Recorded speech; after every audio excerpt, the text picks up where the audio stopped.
All right, we're back with you on Sunday Night Rumbling, and we have got some a great guest in with us today. We've got Rakes Parrish with us. Good afternoon, young man. How are you? I'm doing great, Mr. Stephen. And guys, how are y'all guys? We're good. Everybody's good. Got Jim Sowell with us. How are you, brother? Doing fine. Doing fine. How's the weather up there? You got snow? Nope. Actually, it's dry as a bone right now. It's been raining a couple days. It's overcast. We have like about maybe 10 minutes of sunshine the last 3 days. There, about like it is here. And we got John Warden with Eastern Hot Rodder. How's it going, guys? And then the man we all keep our eye on from way down under is Copperhead Customs. How are you, everyone? Good, you? Yeah. Now I was What's Copperhead's first name? We don't know. That's secret. Oh, okay. You're in the witness relocation plan. Yeah, I can believe that.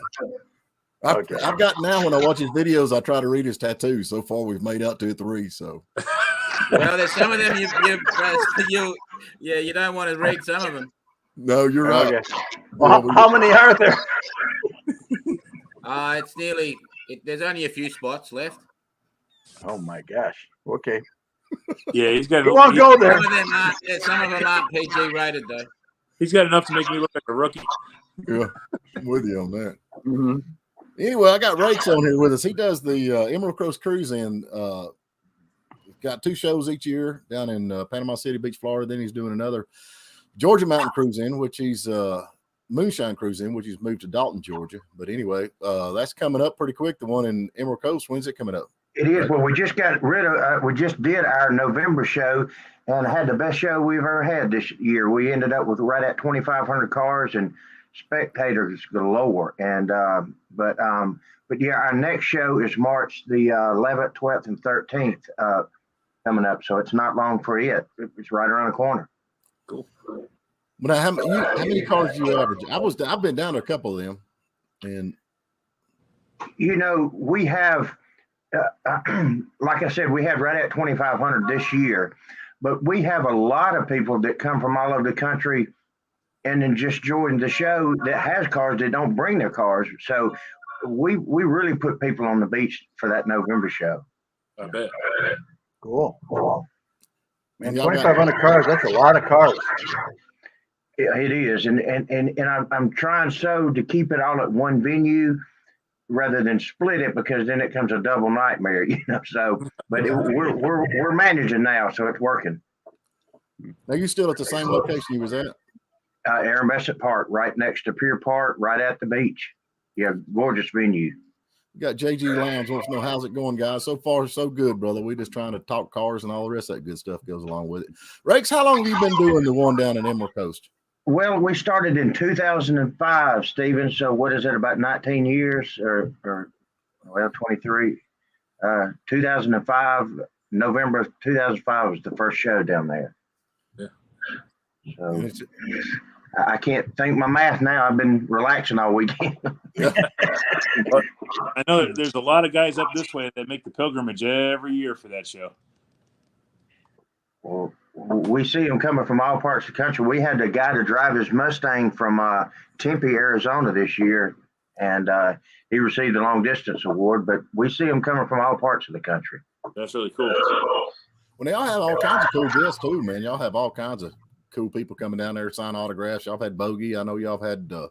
Just trying to think of some of the other ones that y'all have had that been down there, kind of add to it a little bit. Yeah, Joe Coddington, and gosh, we've had. Joe and Amanda Martin's always great with us. They come and they're great people. And then we've had Courtney Hanson and Christy Lee and all kind of people, Yeah, that's cool. Well, now that this thing. Okay, when is the show coming up? In March? Is that the next show? Yeah, it's March the 11th through the 13th. Now, this past show, Dennis Gage was down there and he brought his film crew, and our episode will air this April. So I'll inform you when it does. I want you to watch it. But his film crew did a great job filming this past November. Cool. Is that? I was wondering if you just went out. I said I was wondering if you're still filming the My Classic Car or not. I know I haven't seen a new one in a while. Yeah, Joe and Amanda Martin did a little filming when we did the auction a few years ago. We've had a couple other things that's done filming, but Dennis and I decided to try filming it this past November, and we were going to do it earlier. Of course, we had the COVID incident and and all other kind of things. So, but it worked out great this year. Weather worked out great for us. Great turnout, and was excited, and hope the future ones will be there as well. Good, man. Good. I'm getting some feedback. Have y'all got one of your videos playing in the background or anything like that? That's I'm getting feedback. Yeah, I hear it too. It could. Let me shut my door to my office. The TV in my den back down there could be doing something. I don't know. I'll shut my door. Yeah, that's a huge show. I've been down there a couple times. Yeah, I wanted to get down there. Okay, I'm back, guys. There you go. There he is. Got it. So what we look at this coming up spring fling, man. What's going on with it? What do you got planned? You got anything you can talk about on the up and coming show? Now, who is this for? I'm asking you the coming up show. Okay, Man, what's going on? we're working on things. I've spoke to a few people waiting to get some feedback from it. So many people takes off during Christmas, so it's like now is when I start working the phones to get some reservations put together for that. So I have some up and coming news pretty soon, but we're working on it now. But we'll have a great show. Now we are doing something different for our spring show. We're incorporating some of today's muscles. I mean, some of these new cars. I mean, if I'd have had one of these new LS motors back in as a kid, what I have done to my motors and stuff to just get a new motor now and put it in a car and the power you have. These things are awesome, and we wanted to incorporate some of that in our show and see some of this stuff, Yeah. So that LS6, man, that's a go-to motor, man. Everybody has got that. I mean, it's just bolt up and go. They got computers and the whole 9 yards. That's simple. Yeah. And how many horsepower does that thing put out just right out of the gate? The LS6 405 and the LS7 is 505. And with a little tweaking, you can pull a lot more out of those things, just little stuff, So it's just amazing what these new motors are got. And they're smooth, crank it up, run to the grocery store, turn on the air, anything, and you got power, Yeah, 800 horsepower and sit all day. Exactly. That's crazy. Yeah. I don't know, man. It's a good thing I didn't have that back when I was a kid, because I probably I was just thinking I wouldn't have made it if they had that when I was a kid. We guys probably wouldn't be sitting here now, I'm telling you. I know what we've done with what we thought we had the power of is nothing compared to what these things are doing now. I tell you what, man, I graduated high school in 94, and if somebody asked me back in 94 if cars would be making muscle car power plus from the factory, I wouldn't have believed it. Well, and me either. I mean, you think about those Chevelles and stuff, and when they came out from the factory, the power we thought they had then, and but wow, some of this new stuff, they're scary. Yeah. Even the 6-cylinder cars are pushing 300 horsepower. Oh yeah, yeah. With the air on. Yeah, 305 horsepower out of and that's in the car with the full exhaust and everything on it. No cheating it either. That's making 305 horsepower. And people used to brag about the 300 horse 327s. Oh yeah, it's amazing. Yeah, that's crazy. Now that show down there, man, I'm telling you, it's a huge show. So what made you decide? I mean, you're doing 2 shows now, which I think you've lost your mind because you work yourself silly on the one down in Florida. Now you've got another one you put on in Georgia, which you just last year you moved to Dalton. Right. Well, Stephen, it's kind of like this. People were going back to the Florida. Spring break was not so much working for Panama City Beach. They wanted to see some more people spending money and coming down instead of getting some of the bad publicity that they've been getting on some of the spring break stuff. So we decided, since there not being a spring break like it was, that we would try our spring show, and it worked good. And but what we're seeing is a little bit different crowd. So that's why I was trying to see if I could pull in some of this today's muscle stuff in it to kind of add, because it might get we're trying to keep some of the younger generation into this, because as you know, all our people are dying out, and we don't want to see the loss of the hot rod stuff go. So, so anyway, that's what we're trying. But, so is the spring show's going to be the newer stuff? Well, we hadn't put as much restriction on that spring show instead of 25 years or older and all on it. So what we see a lot of people do is like they come from way off. They got Corvettes and new Camaros and things like that, and they want to drive those to the show, instead of a 32 Ford or so. And so we've been allowing them to come in, and what we've been seeing come in, it looks great. We thought, well, hey, you got a car with that kind of power. You've done these. We want them to see about 5 modifications to the car. There you go. And, but other than that, I mean, they're super cars, Yeah.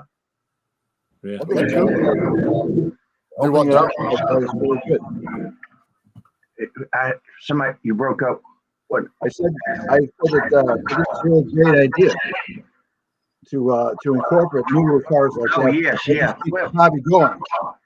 It's about time to do things like that because they're out now and they're not being brought into these shows, and these cars are fast, Yeah. Well, they got clubs, man. I mean, up here they got clubs, the Challenger clubs, which is all the new Dodge Challenger and all that kind of stuff. I mean, they're huge. I mean, it's huge, and they're good-looking cars and Mustangs and all that. And the new, of course, I don't know. We got mixed emotions on the new Corvette, but I think that new Corvette with the mid-engine, man, I think that's awesome. I love the looks of that car. And what is the base price, which I know the base price is always a whole lot less than what the actual price is. What is it, 80, 90,000 or something? I think it's 80 or 90. Yeah, but you can't get one of those under 100,000 right now. The worst thing I did is eat a peanut butter and jelly sandwich before I came on air, right, Peter? I'm sitting here trying to drink this water down and get rid of these hiccups. I should have ate the peanut butter and jelly sandwich when I got done. I'm just glad to see this is water. I'm just glad to see rich people eat peanut butter and jelly sandwiches like us poor guys do. Hey, I'm tired of eating pizzas and cakes and stuff for Christmas and stuff. So some of the real foods. Man, I tell you, that's the only thing about Christmas and Thanksgiving. It's too close because that's all you do is the whole time just eat. I know. Yeah. Yeah. But now Jim, he's involved in some heavy Pontiac stuff up there where he's at, the Pontiac Club and this, that, and other.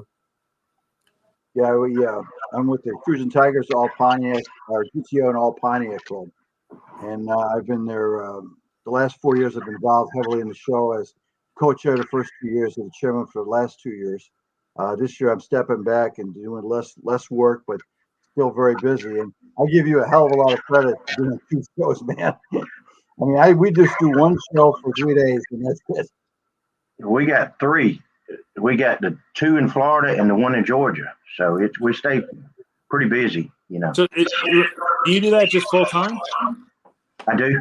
Yeah. I mean, that's we take off for the month of December and stuff, but now we're going back to work now, promoting. And I mean, when we take off, I mean, we're here, we're constantly answering the phones and sending emails and doing things, but we start our travel back, which, for promoting our next upcoming show. So we have a spring, summer, and fall, and that's all I want, Yeah, I don't think people realize how much work it takes to pull off a show, especially at that caliber. How many people do you have that help you with the show? Well, my wife pretty much handles a lot of the marketing stuff and the calls and emails and business, emails and junk and stuff. But now during the show, we bring, we try to do it with a extra helper or 2 throughout until we start getting close to the show. But then I have about 12 staff members that we use during the show that works with us. And a lot of them are retired and stuff, and they do a great job. That's another thing. They're all getting older too, so I'm going to start looking into some stuff on that as well. Well, it's hard to find right now, man. Ain't no doubt. And I like I said, I've been down there with Rakes at a couple of them shows, and then up at the Moonshine Cruizin. And of course, anybody that's been around a car show don't realize what happens behind the scene because he is just running constantly here, there, yonder, something else. And there's always somebody mad about somebody did something, little nonsense, want to whine. Yeah, you're sweating the weather and worried about what the temperatures are going to be, if it's going to be dry or rain. There's a lot of people don't realize it. Yep. Always somebody wants to know why they didn't get a trophy, or we have an indoor parking lot spaces for like 30 cars, and everybody emails me and says, I got sick last year. I really want an indoor spot. My car is so special. It should be an indoor spot. And it's like, it's open to everybody that can. And we have a list of people that can sign up afterward. If somebody drops out, which we usually do like 6 or 8 cars, drop off from the registration. And even up to the actual weekend, we have somebody who drops out sometimes. And it's like you feel bad because everybody's car is special to them. And you want to accommodate them, but you can't accommodate them because if you accommodate everybody, you lose track of everything. That's you hit the nail on the head. Exactly right. That's true. Yeah. But you had the Hemi under glass, man, up here in Georgia. And I don't know, did you have it down in Florida this year? This one we brought in Florida this past November was her shifter car with the big shifter with Linda's. Would stand on. What we did have was really George Petit. He brought the world's fastest cylinder car. He broke the world record out there with the Speed Demon. What an awesome thing. I mean, there's no way. I sitting there listening to him. Now, he's 80-something years old. Yeah. And when he broke the record, he was like 78 or so.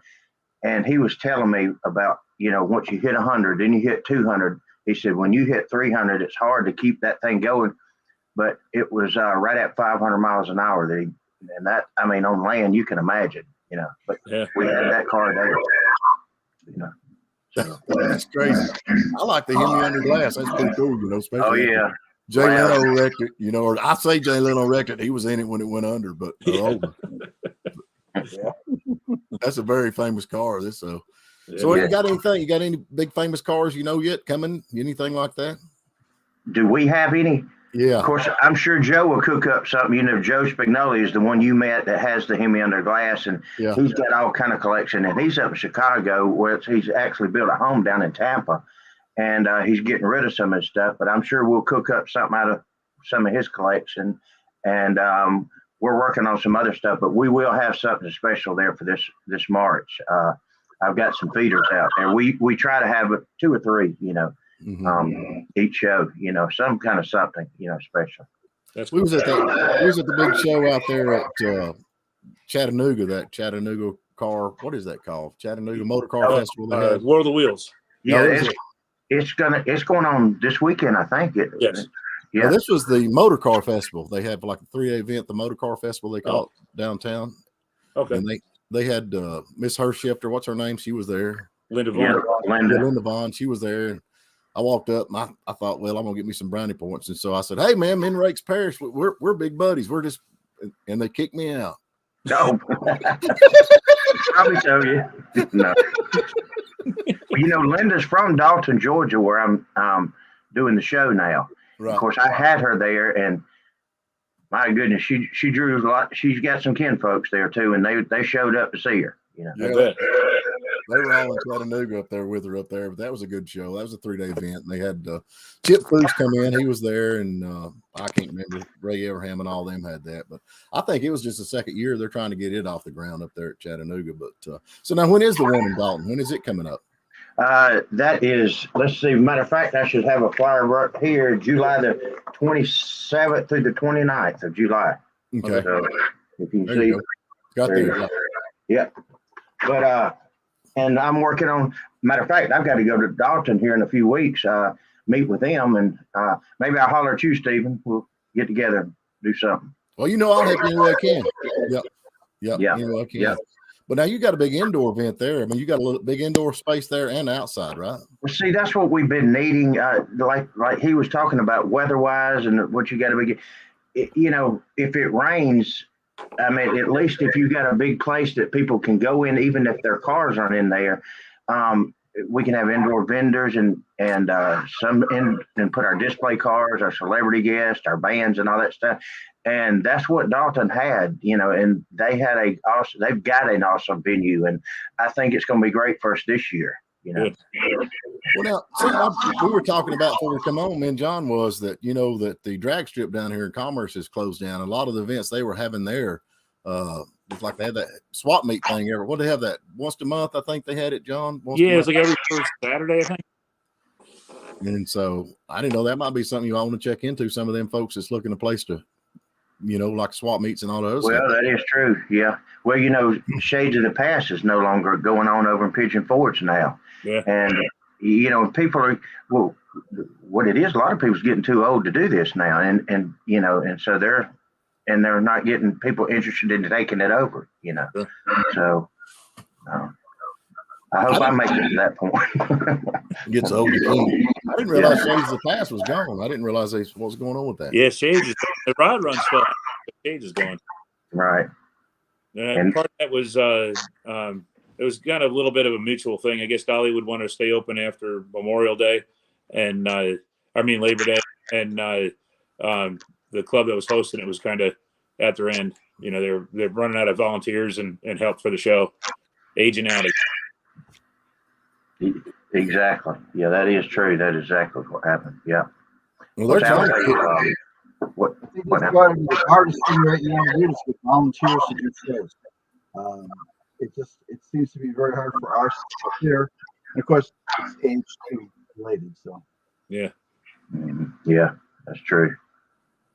Yeah, I don't know, man. I love car shows. I like the people. I like the people you meet, and it's there. Everybody's always really cool and talking about cars. And I'm sure, Rakes, you've met everybody in the world. Every time I turn around, there's somebody else. I can mention your name like, oh, yeah, I know Rakes, no matter where we're at. And I love that kind of stuff. I don't think people that are not involved in cars don't understand what goes on at a lot of these car shows and how much fun they are. I mean, absolutely. And I'm going to tell you, the first time I went down to Emerald Coast to his show down there, I was blown away. I'm not kidding. My feet were wore out from walking and looking at cars. And of course, you got to stop and talk. And I like the oddball stuff, and I think there's something for everybody down there. That's cool. Well, Stephen, I used to really enjoy cars. Don't get me wrong. I love hot rods. I've got them, but I don't get to enjoy them like I used to, because I could slide in and go to a car show, didn't know not many people, and I could enjoy my car and ride stuff on it.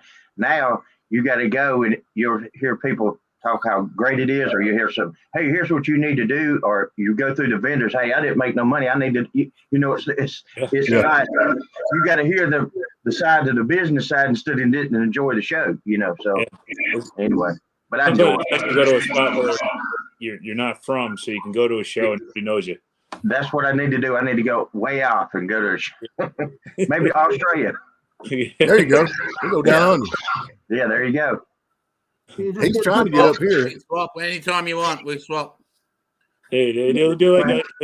Well, did y'all ever have Joe Coddington? I know Joe did a lot of stuff down in Australia. Joe Coddington, did she ever get involved with you on some stuff? I'm just myself. Okay. Well, I knew she was doing some work, which is Boyd Coddington's past wife, the late George. But anyway, she sent me pictures of Australia, how pretty it was, and I was great. Never been, like to go, but I'm not traveling right now. Yeah, I thought I want to go at one point, but after I talked to Copperhead here, everything down there will kill you. So I think I'm just going to stay up here in America. Yeah, I believe I better too. I took a trip. Look, I was making a delivery one time up in New York, and I had to lay over. It was delivering furniture, and they said, "Why don't you take a trip and drive over to Niagara Falls?" And I said, "Hey, I'd like to do that." So I was in a big truck. I was delivering furniture, so I just didn't carry the trailer, but I bobtailed up there and got in trouble. As soon as I went in, they said, "Have I got any kind of weapons or anything on me?" I said, "No." And so they said, "Well, we're going to search your truck." They searched my truck, and they found a BB gun that I had forgot I even had. It was a BB pistol. And I bought, one time I was sitting somewhere just to have something to tinker with and play and shoot, for the past weekend. And that thing had been in forever. Well, that was illegal there. Really? And they arrested me over a BB pistol. And I said, "Wait a minute, guys. If you'll turn me around, I'll get out of here. If a BB pistol is going to get me in trouble, I don't need to be up here." Yeah, I'm with you. That was in Canada or New York? I was in Buffalo, New York, gonna, to deliver, and I was gonna go across the border just to have something to do for the weekend to see Niagara Falls when that happened. Yeah. Anyway, they turned me around. I came back to the United States. I said, "Yeah, I'll just stay here." It's a sign. It's a sign. We used to run a furniture store up in upstate New York. Really? Yeah, just outside in Troy. We ran a furniture and gift store in Troy, New York for years. Okay. Yeah. Wow. But yeah, I know what it is going across that border. Coming back is even harder sometimes. You know? Oh, really? Well, yeah. I sure didn't need to get across there. Yeah. Yeah. So what made you decide, Rakes? What made you decide to start having a car show? What made you got in? I mean, I know you fool with cars. What I did on the side is, of course, I pedaled the cars, restored cars and stuff on it, but we started a line of building these performance engines, and I had a buddy of mine that had a transmission shop. He said, I'll build, since you're building engines and carrying them, because that was when people were starting to buy crate motors years ago and just drop them in their hot rods. So we were building a level 1, 2, and 3 motors, and we were carrying them to sell at swap meets. And we just, one day it was getting so high, we would have to clear selling an engine to even come out, and so we'd have to sell one engine before we'd make any money. But anyway, and so we had to think, well, we'll try our own stuff. And so we went down in 2005, Panama City Beach, started with 305 cars and I think 24 vendors. And it's just what we've done since. So eventually it led to where I got full time in this, and anyway, turned it into a business. So cool. It's great. I don't see how you do it with no more help than what you have. There ain't no doubt, because it's a big deal. Yep, it's a big deal.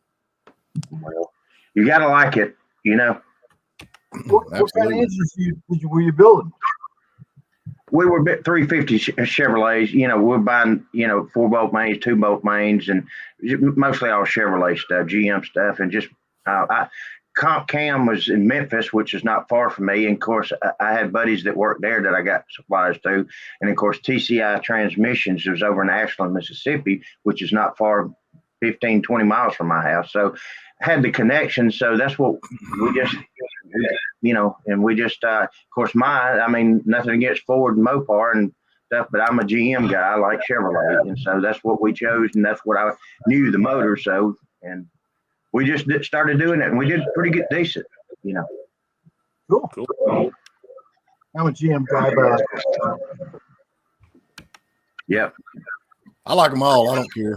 No matter to me if they run, drive, and lay a drag. I'm good to go. What are you building now? You're always building something, Rakes. What do you got? I'm working on a '64 Chevrolet pickup truck. It was when I started a while back, and I dropped it, and I built a little '69 truck and finished it and stuff. So I'm tinkering on this little '64 to get it done. I ordered a new bed, and I've taken it down, built the frame, lowered it, everything on it, and I built my little. I'm not putting an LS in it. I'm putting something that I know thoroughly that I can work on. I love the LSs, and that little '69. I put an LS2 in it, and it'll scream. But I don't know. We want something we can that I can just cruise around in. Have a little trouble, I can pull over, and as long as it's getting gas and firing, I'm good. Yeah. So there you go. Do what? Step side or fleet side? Fleet side. Yeah, that's cool. Yeah, fleet side with the big back window, and I just got it cranked right before Christmas and broke in the cam and everything. So anyway, it's getting close. Cool. I don't know, man. I like the LS idea, but it seems like everybody's doing the LS swap now. People like me, and I know a lot of folks like, okay, here you are doing the same thing, or going back to the old 350s or 454s just because of the cool factor on them and the simplicity. It's kind of funny because it wasn't too long ago that you'd go to a street ride show and everybody complained about all the small block Chevys, and now people see a small block Chevy and they go, "Oh wow, cool, an old motor." Yeah. Well, yeah. What's around comes around. Yeah. And look, I'm sure it's these kids today. They can just, that computer stuff it's easy for them. But me, I still have to get people to do the wiring. If something goes off or throws off, we were somewhere to swap meet, and Buddy drove his LS, and he had to rent a U-Haul it and everything because it quit on him, and hauled it all the way back to Florida, and it turned out just to be a sensor. You know what I'm saying? So, so I guess I could knowledge myself more. I love them, and they're powerful and stuff. But for me, in this truck, I'm just putting a 350 Chevy in it. That way, if it tears up, I can fix it. Simplicity. Yeah, I have enough trouble with my laptop, let alone tuning. There you go. Yeah. I tried tuning with the laptop one time, and I ended up popping all the keys off with a screwdriver trying to tune it, and it didn't work. Yeah, you can't tune it. You can't tune a laptop. You have to throw them up against the wall. That's it. Yeah. That's why it's called a hard drive, right? Yeah. Hey, Lordy. I've got the emeraldcoastcruisin.com. Now, this website you got right here, it'll lead you to both the Emerald Coast and the Moonshine Cruise In? No, the Moonshine is let's see. I have to look just to make sure I'm telling you right, because we made it simple. It's GEM. Can you see that, Stephen? GM. GMMCI.com. Georgia Mountain Moonshine Cruise In. Yep. That is it. And like I said, I am going to start posting some stuff. It's just that everyone was worried about Christmas and New Year's, and now I'm just now starting to get where I can get in contact with some people to start making plans and stuff. Sure. So when can you start registering your cars to come? I mean, is that open? Oh, you can register. Hey, we'll take your money now. Okay. That part's worked out. We can do that now. I just can't tell you what you're going to get with it. Yeah. The show right now. I tell these guys we're all doing this YouTube channel now. I said we need to do a run to the Moonshine Cruise. I mean, to the Emerald Coast Cruizin and see who can make it. Because all the stuff we got's junk. And we can all make a will it drive to the Emerald Coast Cruizin. Well, I would love for you to do that. Plus, there's a couple things I wanted to talk to you about with that sometime. So we need to catch up when you get a chance. Give me a shout. Yeah, I'm free about any time, man. Just shoot me a text and we'll get together. No big deal. I know you can fly there now. You we flew down there last time. Did you? Yeah, okay, we sure did. So that's how you got down last time. You flew. I didn't know that. Flew down. Yeah. Okay. But everybody's listening. Don't think it's some big something. It's a 1961 Cessna 172. So it's like, it's not a jet or nothing. Fine. You don't let anybody play the song La Bamba? No, we don't listen to La Bamba. I'm telling you, man, my boys both of them are in that Middle College of Georgia. They're right now out. My youngest boy has already got his license for his training, so he can train now. So I can train you how to fly. That's cool. My youngest boy is just right behind him. I mean, he is almost there now. So, and they're going to be flying corporate. I don't know if they're going corporate or if they're going. I told them I would rather go corporate, but they can do what they want to, because if you fly Delta, or you can fly corporate. So corporate are these little jets, and you fly movie stars or whoever around. And then Delta, of course, are these big, huge planes.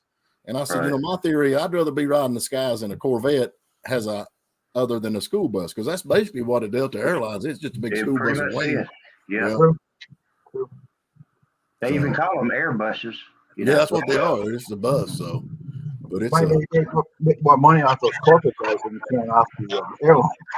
Man, they both are doctor's pay. I'm pretty excited. That's my retirement plan. I've got it all figured out. I'm gonna start charging them. They're gonna start sending me money. See, for all this, I put them through college. I knew you had something figured out with all that. I've been seeing your post. Yeah, I'm looking forward to it. Yeah. The question is, do they know about this? They will. Yeah. I brought them in this world. I can take them out. There you go. Yeah. One of the best lines I've ever heard. Yeah. So I don't know, but no, I'm excited. Especially this the one you had in Dalton this year. Last year I didn't get to go to. I was doing something else. I can't remember what it was, but you got that going on down there at. I'm definitely going to be there this year in Dalton. Now you're not going to do the auction this year, right? No, we're not. We're the thing was we didn't know the auction was going to be so successful. And gosh, it took our most of our building up, and then the car. There was over 300 something cars for the auction, so it just we just didn't have the room we needed. And if they do something with the auction, we talk about doing it offsite of the show if that does occur. But we need all the space that they have for us for our show there. So no, to answer your question, not at that venue. Okay. Yeah, I can understand. Is your show have awards and stuff too, or? We do. We give away, and of course now Dalton we have not been doing a major judging at our shows. We pretty much give away money, but we give it, and then we do People's Choice picks and then the mayor's picks, things of that nature. But now that we're doing some indoor stuff, we're starting to pick up. Matter of fact, we had a Riddler car that was there this past show in Georgia. So we're seeing some of this bigger stuff come in. So we are going to do some for those and hire some judges to come in and do that to a smaller level. Nothing big, nothing, 25 or 30 of those. But the rest is just pretty much sponsor choices and people choices and stuff. We just want you to come drive your car and have a good time with it. There you go.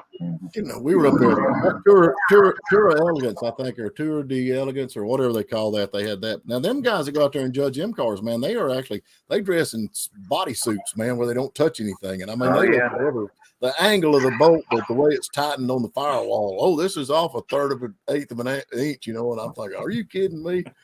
I don't care what they say. My favorite award, I think the top award that you could possibly get is People's Choice. I think when more people like your car than any car there, I think that is the top dog. I don't care what I love the People's Choice. Well, and those are driven cars.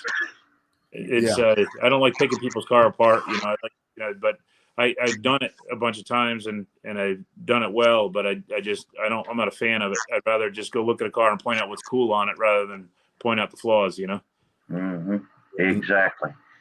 And those cars like that, they're not used to do like to really enjoy. They're just like haul around. Right. We want something that you created and why you like it and see, that type of stuff, and come enjoy your car. Let's get out and do a parade. Let's go on a cruise. Let's ride in them cars. Cars look so cool in motion, man. There's no sense just letting them sit there, Oh yeah, you're right. I always say that if you spend a lot of money on a car just because you want to get a trophy, you can just go to a trophy store and get any trophy for $25.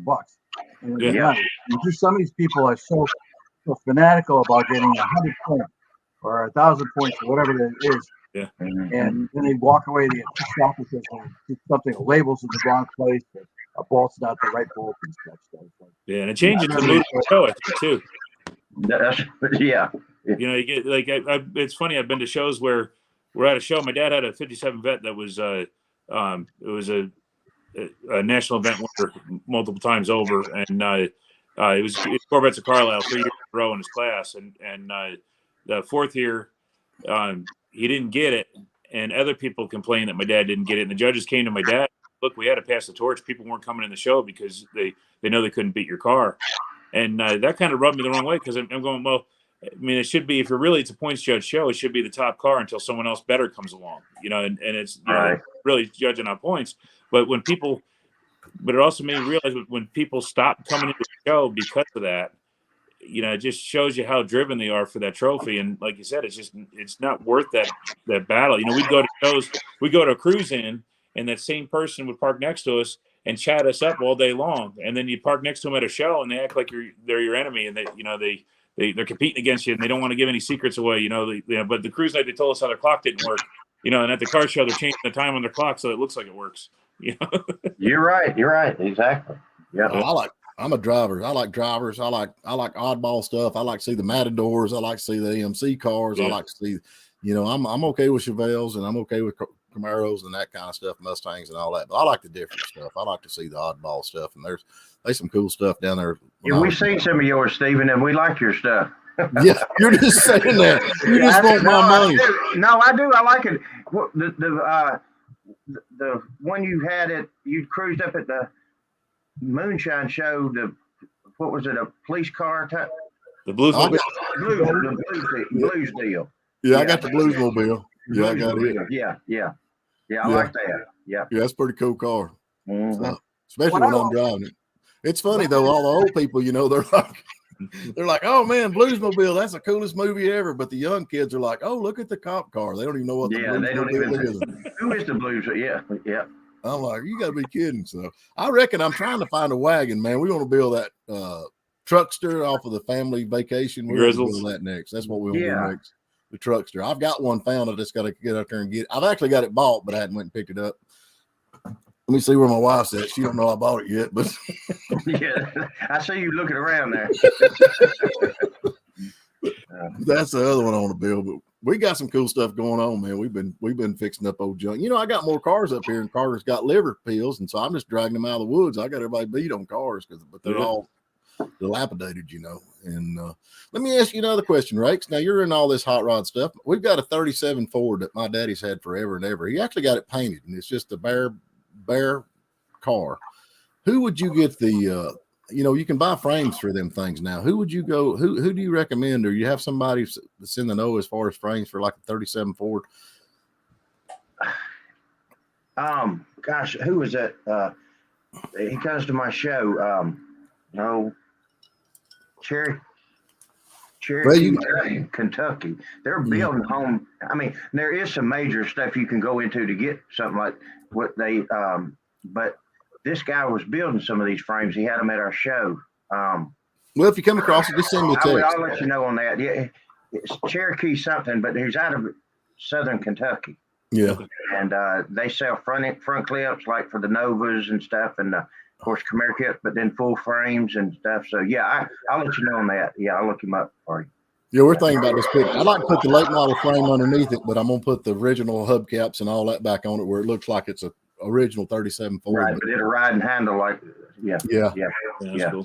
Probably just put a little 302 down in it and never open the hood, you know, just for the fun of it. But the car's perfect. Yeah.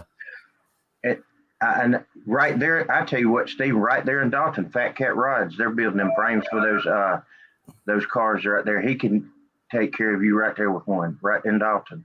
Well, do you have an account there? I'm setting you up one. Oh, okay.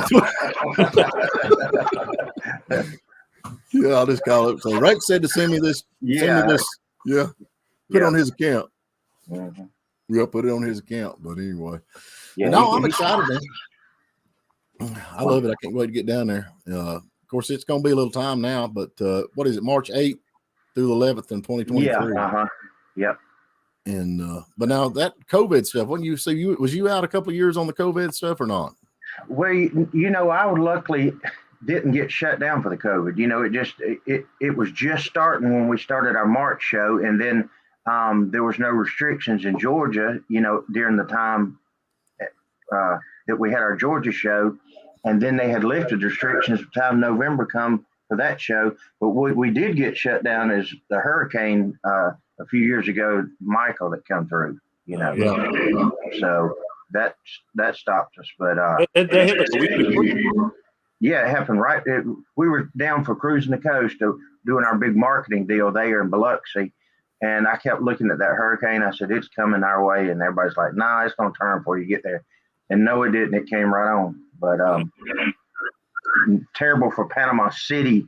Panama City Beach didn't really get tore up, but the Panama City itself lost a lot of people and a lot of homes and stuff. It was terrible. But anyway, they've rebuilt it now. It looks great, you know. Cool. Yeah, that's great. That's a cool place you got it down there, man. Where you're having that at that park, man, that is an awesome place to have it all right there together. The way you got it set up with you got the not the auditorium, but it's like amphitheater there right in the middle of the Big show. Stage, huge. Yeah, That's and that cool. works out good. So, but anybody's listening, they go to Emerald Coast Cruizin if you want to check this out and see what's going on with Rakes. But I want to get him on, talk a little bit about that because I know it's coming up in March, and that'll be here before you know it. Yeah, you're not kidding. Yep. Anything else we need to know, Rakes, before we get going? Just that I'm fixing to go watch Tulsa King, and have you guys seen the Tulsa King and the 1923? I've been watching it. Yes, love that show. Of course, the 1883 I liked it, you know, stuff. Yeah. What about are you a Yellowstone fan? I am. That's where it started, you know. Yep. Yeah, I've been watching all that. I mean, they're kind of like with kids around, you got to kind of push your ears on it, but I mean, it is a good show, you know. Yeah, they got a bit of custom on that. I'm gonna tell you what that is, though, and I tell everybody, Yellowstone ain't nothing but a remake of Dallas back with J.R. Ewing. There you go. Same thing. Yeah. I don't care what they say. Yeah. And then they come out with Knots Landing. You remember that after it. Yeah. So they're doing the same thing with the 1883. Yeah. Hello from Connecticut. Looks like somebody's tuned in out there. So, Cool. But that I like the 1883. It was pretty cool. Of course, he had who was the star of that? The guy that was Tim McGuire. Tim McGraw. McGraw. Yeah. Faith Hill. Yeah. So, and then of course Harrison Ford's he's hard to beat, but Harrison Ford actually landed. He's a pilot. Yeah. And he accidentally He started in Star Trek, right? Yeah. He landed on the taxiway by accident not long ago. And he come in, instead of landing on the runway, he landed on the taxiway. And you can hear him talking. They released the audio and they said, so-and-so and so-and-so, and called out his number. And he said, who are you? And he said, Harrison Ford. And they said, the Harrison Ford. He said, yes. And I'm sorry, I didn't mean to land on the taxiway. So you're going to have to come talk to us. FAA wants to talk to you just a little bit, but I don't know what they did for him or not. But anyway, bless his heart. But was that in Blairsville? No, Lord, no. I don't know where he was at. I'm sure it wasn't. I thought you said he came to put. Okay. Yeah, Harrison Ford did that. That is so funny. But yeah, I'm a fan too. I'm watching that nonsense stuff. So yeah, I think 1923 so far to me is the best. Yeah, I like it. I do too. Yeah. And I've had a couple of folks on the radio, it's actually like the car, and they're actually just stand-ins, but they get paid. But that Yellowstone, man, that was a huge production. You don't realize how big a production that is. It's like $35 million an episode to produce that. Ooh. That's a lot. That's crazy. Yeah, $35 million an episode. And I'm sure Kevin Costner's getting his cut out of it too, Yeah. The best thing that's happened at Yellowstone is brought that red dirt country to light out there in Texas, because he plays all that red dirt country music, with all them starving musicians out there. Yeah. They're getting some recognition now, which is really, really cool. I think that's really cool they're doing that. That is good. So, yeah, that's cool. So anyway. Well, all right, Rakes, I ain't gonna hold you up no more, man. Well, thank you guys. Good seeing you all, and hopefully y'all can get down our way to a show and stuff. Of course, Steve, I'll talk to you here. Give me a shout next week when you get a chance stuff on it. I'll help you in okay, man. If you need somebody parts your cars, I can do it. Now, I was really going to talk to you about the restrooms. Okay, I can do that. Hey, do you know what they were charging me to clean the restrooms? I said, forget that. $1,000 for the men's restroom a day and $1,000 for the women's a day. And that's 3 days. That's $6,000 to clean bathrooms for 3 days. I told him I might take that job instead of what I'm doing. No, I ended up hiring somebody and cut way that down, But anyway, thanks, Steve. Thanks, guys. Enjoyed it. And love to do this again sometime. And holler at me when you can, Steve. All right, man. You take care. All right. Nice meeting you. Take care. Bye. Yeah, I don't know. Can y'all hear me now? Yeah. Yeah. Well, I hear about this show. Okay, Copperhead. I mean, John, I you're wigging out on us. You there? Am I really? Now you're back. Yeah, now you just started wigging out. That must have been his. I kept fighting the echo. That must have been his on the echo. I kept. Yeah, I kept muting Oh, he's cutting in and out on me now. Crazy with it. Mm-hmm. Yeah, y'all can see that red spot. Yeah, I guess right so. there. See that little spot? I'll get my. Yeah, that's because everyone goes like that because you're not bloody listening. I was cutting on that dang Dodge Dart up there with the Ziz wheel. Something come off and hit me right there, man. I mean, it is. So, as long as it's not one of those red dots from the gun. Yeah. Well, I just want y'all to know that I'm Baptist. I'm not Hindu. That's not a Hindu. Oh, okay. Ain't that the one that puts the little mark there? When you yeah. Scratch it off. See if you get a convenience store or. Mm-hmm. So. Oh, Lord of mercy. Copperhead, man, you've been busy down on that little bitty car, man. And when you showed it, it looked like it was a 3-cylinder, but now I see it's a 4-cylinder. That's a cool little ride. Yeah, it's something different, isn't it? It's a good looking little thing.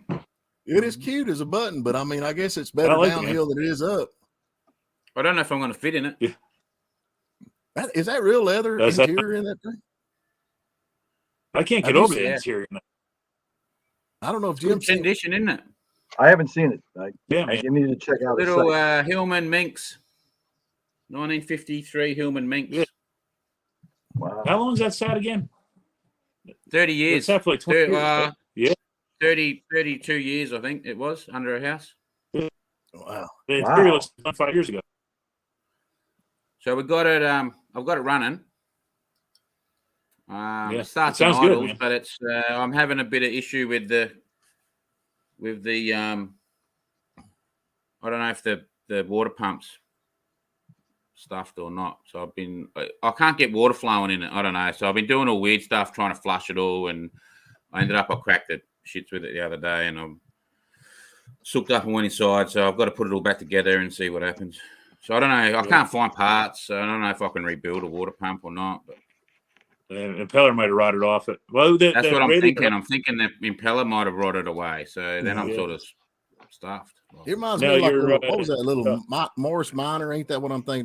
Not the little. Yeah, it's sort of similar. It's a British car, so it's sort of similar. Yeah, it's probably the same engine as an Austin, right? Yeah, I'm not sure. It's a little flathead. They shared a lot of engines through those, a lot of British car companies, but they used a lot of the same drivetrains. So I know the clutch is frozen, like as in it's not engaged, but it's like all the mechanics. It's a mechanical clutch. All the mechanics are locked up, so I've got to soak all that, and I haven't got to the brakes. They're my next things. Oh yeah. I can't see the way everything's freeing up. Like everything, once I lube it and wash it and work it a bit, everything's freeing up and working. So it has these little indicators that are in between the two door frames. So there's the two door frames, and then that's a little indicator, and it pops out. Yeah. So I got them working the other day. Cool. So they're like, there's this button on the steering wheel, a little slide button, and then they go beep and pop out, and they don't flash, they just glow. But yeah, I was like we should have done a little dance when I got them working. That was great. I don't know. We'll see if I can get the motor going all good. Then that's about all I'll do. I think if I could make it drive down the shop or something. Yeah, it sounds so much like an old prop plane when you're behind it. And that short video you have, the thing just sounds like it's like I'm waiting for it to go. I just put one up this morning with it running, so you can see a bit more of the motor running on that. But I was a while ago you have it running, I think. I'm going to put a heap more clear on it, I think. Well, it's the first one I've clear coated, and because it's like rusty and rough, it's like better to flatten, smooth, like it's all glossy and it's like but so the boot's sort of glassed out, but the rest of it hasn't. So I reckon I need to give it like another 10 coats, and then sanding. For like flattening down, more coats, flattening down before I could. And even then, I'm iffy on whether that will still be enough to glass the roof. But I don't know. After seeing the back of it glassed out, I think that's what I have to do because it looks. Are you gonna leave it? Is it gonna be gloss, or are you gonna flatten it out as far? I'm gonna leave it gloss. I think. In person, it looks so nice. All these colors popping out of it, and it nearly looks like a space galaxy looking picture, Well, now is patina's a big deal in America. Is that a big deal down there in Australia? Yeah, it's come up. Yeah. Mm-hmm. So I love it because I love doing them because you don't have to worry about them so much, Whereas this one's the first time I've cleared. I normally just oil or but I cleared this one. Even Sasha doesn't like the wife doesn't like patina at all. She likes paint. And when we picked this up, she said, "You need to clear coat that car. That will look amazing." Yeah. So now we know his wife's name. We still don't know Copperhead. Yeah, I know. I stuffed up there, didn't I? Edit that out, can we? Yeah. Yeah, but you don't know what she looks like because I haven't shown her. So you know what I look like, but no name, and you got her name, but no, you don't know what she looks like. There you go.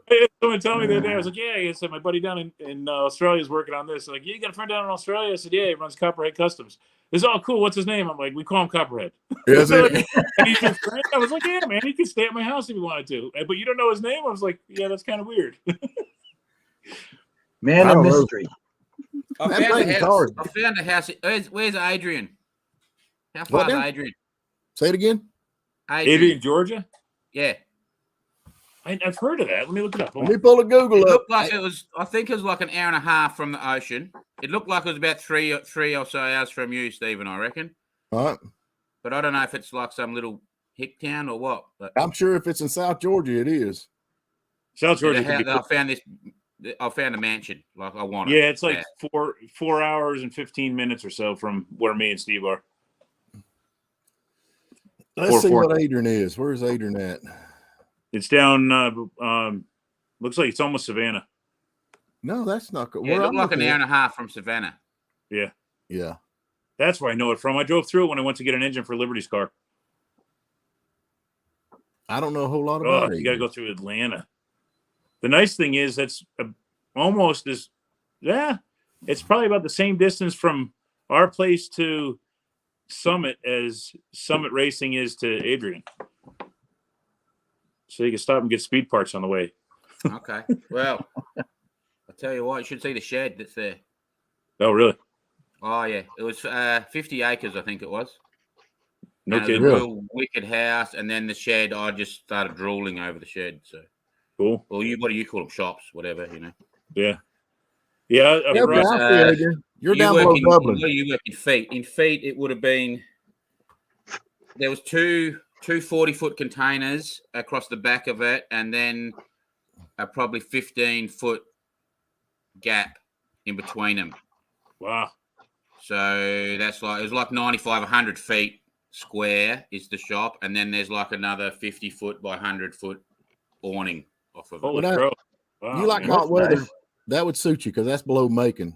Yeah, that's real hot. That gets real hot. That's down next to Valdelia. So that's not going to have the cold stuff, yeah?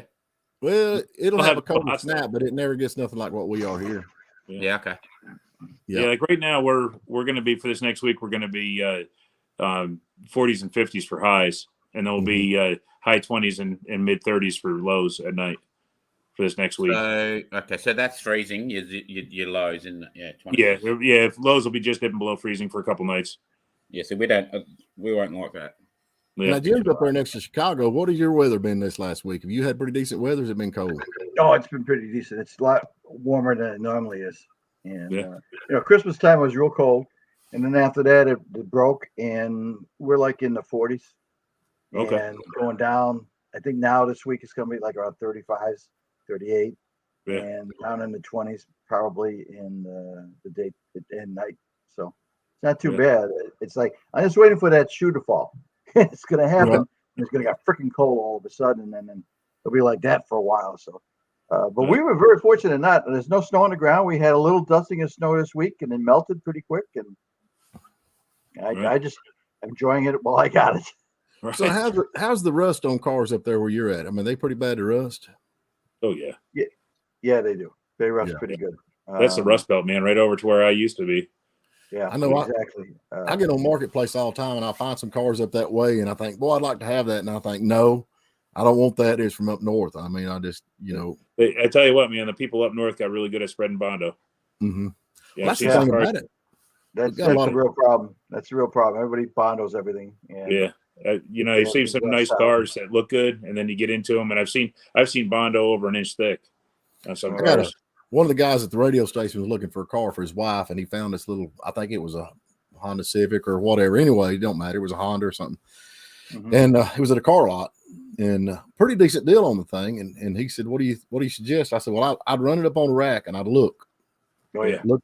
And he said, well, okay. So they put it up on a rack. He took pictures and brought the pictures to me, and you could see that rust that they get underneath from up north. It's just a telltale the way they rust. The rust different. It's like the pitted stuff. I said, man, that car come from up north. Do not buy that thing. Yeah, that salt just kills it, man. It just eats them alive. But I think a lot of the folks down here go up there and buy the cars because they're a little bit cheaper because of the rust, and bring them down here and sell them for Southern cars. The one thing I notice is the cars down here have a shit ton more miles than the cars up north. Right. Because they just don't rot, so they can run them longer. It's when I moved down here, I was like, holy crap, they make Jeeps with rocker panels. Up there they're just rust holes, and the old, the slab side Cherokees just go away. It's there's certain cars, G-body Chevys, the Malibus, Monte Carlos, and all the GMs that fit in that, the Regals and stuff like that. The rear frame rails they evaporate. They just, I don't know how many times I've seen them where they just go away. Jeeps are bad, especially the rear of a CJs. Them CJs, the back of them's bad to rust anyway. They got CJs, little square Cherokees. Yeah. 70 cars, if they're still around, they're in really bad shape. Camaro, Firebirds and Camaros have the same areas of rust in lower quarter panels, around the rear windows. The Mustangs, the springs used to come up through the trunk. Where the spring hangers would just bust up through the trunk floor. Yeah, it's just salt is just on the road, like, yeah, that's about it. Salt just is a killer for everything. yeah. I've seen a bunch of stuff out there. I get them, I see them. Looks like they had at Marketplace. I was looking and they had one of them AMC wagons. What's them called? The 4-wheel drive wagons come Eagles? on. Oh, yeah, the Eagle wagon come on, $1,500. And I thought I'll buy that 4-wheel drive. And man, I didn't even get the thing sent. So like, I'll take it. And it's like, he sent me a message back. It's sold. Sorry. I mean, it wasn't up. Yeah, it wasn't They're up. pretty popular cars. Yeah, they're getting hot. Yeah, I like all the weird looking cars too. I drew one of my first cars I learned how to drive on was a Gremlin, so I have a thing about Gremlins. I like Gremlins. Yeah. Don't get me mad, but I just something about them that I like them. And the Gremlin X and stuff with the jeans was in the 72 or something like that. They had a jean Levi's version. Oh yeah, and stuff like that. And it's like, so I love seeing cars like that because we were talking before about car shows. You go to a car show, it's so great to see cars that are normal cars that are station wagon, cars that you can relate to or your family can relate to. That's where the memories come in really great. Yeah. Because I mean, I love the Corvettes, I love the 55 Chevys and stuff, but you get those oddball Gremlins, even a Pinto, Vega, Cosworth, of course, what is it, Cosworth Vega that they have there. Yeah. You see cars like that, and it's like, you don't see those. To me, that's what makes it special to go to a car show. You don't want to see all the same kind of cars all the time. Get those oddballs in there. That's what's really cool. See, my family was always, my dad was always into cars and everything, so we always had different stuff than everybody else. He was always into old cars, so everybody else was getting new stuff, and I just got so used to the old stuff that it's weird to be in a new car for me still. And my kids, my daughter Liberty, when the first car she ever drove was a 46 Ford with a 327 Chevy in it, and then the next car she drove was my little red shop truck. And I said to her one time, I said, that's not normal. And she says, well, what do you mean? I said, it is for you, but not for everybody else. I said, most kids, they'll never get in a car that old. Most kids get in a car that's 10 years old and they think it's old. Well, I like the stuff I grew up on, man. That's where I'm at. I like the 70s because that's and then the 80s. And I know the 80s didn't have that very popular cars. I mean, they had some pretty crappy K cars and all that nonsense. But I mean, that's the era I like to drive. That's what I've got. I mean, for me, everything I own, and I got a few early 90s stuff, but not much. I mean, but I go back to what I like. But it seems like if you go to a car show, all you see is super sport. They're like, there's more. And a friend of ours he was the vice president of the Pontiac Oaken Club in Red Hook, New York. And he told my dad, he says, there are more GTO judges registered to that chapter alone than they ever made. And they all swear they're real. That's about it. And I had a 70 Chevelle when I first got my license. I had a big block 70 Chevelle, but it was not an SS. So I kept the Malibu emblems and stuff on it. And everybody said, how come you didn't SS it? I said, because everybody SS's in it. Yeah. It doesn't, I like mine because it was not an SS. It had all the factory, it came from the factory with all the goodies that an SS had, but it didn't, it just wasn't badged as one. So why make it something it's not? It makes it stand out when it's left alone, Hey, Copperhead, it is 13 degrees Celsius right now in Adrian, Georgia. Okay. See, that's cold for me. It's 55 degrees. That's what it would be, 55, but it's 13 Celsius right now. And it's but that's you're still in your. This is like the coldest. It's going. This is our winter. Yeah, this is the coldest of our winter right now. We're getting in January, February. It would be the worst of it. So, what is the coldest in Australia that you deal with, coldest wise? Well, I'm up the top, so we don't get cold. So you're like Florida weather, aren't you? I think, yeah. You get this year it got a bit cold. It's the first year I put long pants on in 6 years. Oh, really?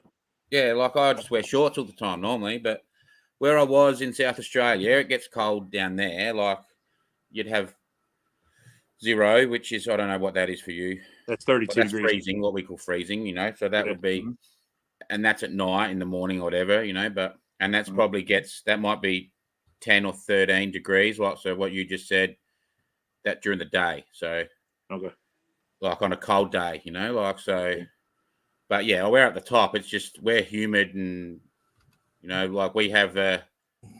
So we're in summer now, but it's called our wet season up here. So we get thunderstorms and stuff through summer, and it's like 35 degrees, which is like nearly 100 during the day, and might only drop to might be 20 degrees at night.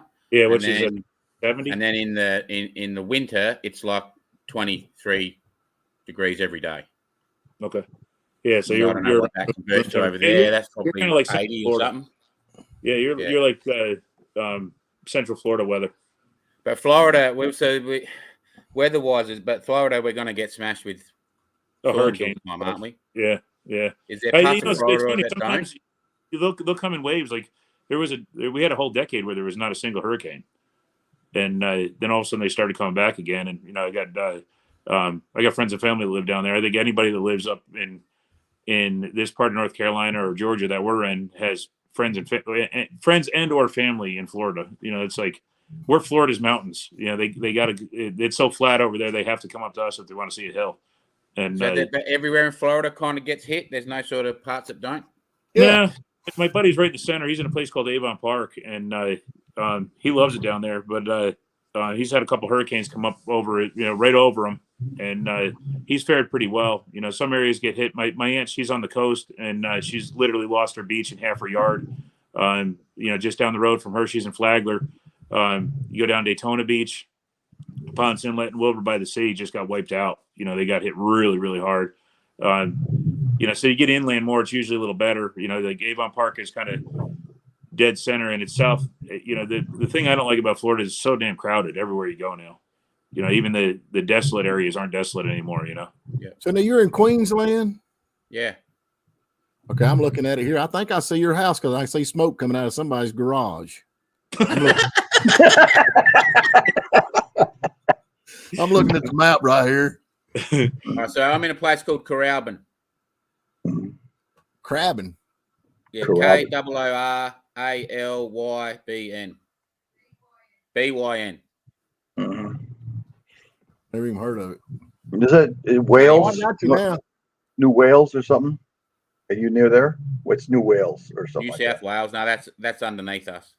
that? Okay. That's the state. That's where the guy that owns the Rockford Firebird is at. His name is Cameron Jurd, Jurd. And he's in Australia? He's in Yeah, Australia. he's in New South, he said. So he's in the other state below us. Yeah. He bought it through Meekum Auction back in 2017, 16, something like that. So now you look like you're in a pretty small little town. Yeah, we are. Yep. There In the might be mountains. 1,000 people. And it's like 30 k's, so it's like 20 miles to the town that has the shops and stuff. Yeah. So let me ask you something. Of course, we're always talking cars and stuff, but now I'm looking here and I'm on Google Maps and I can see all over the world. Looks like there's all kinds of cool places to ride motorcycles and stuff like that. Can you do that up on the mountains? You'll have to do nothing here. You can't do It's all private property. It would all be private property, or if it's not, it's national parks. So unless you own the land, you can't really do anything.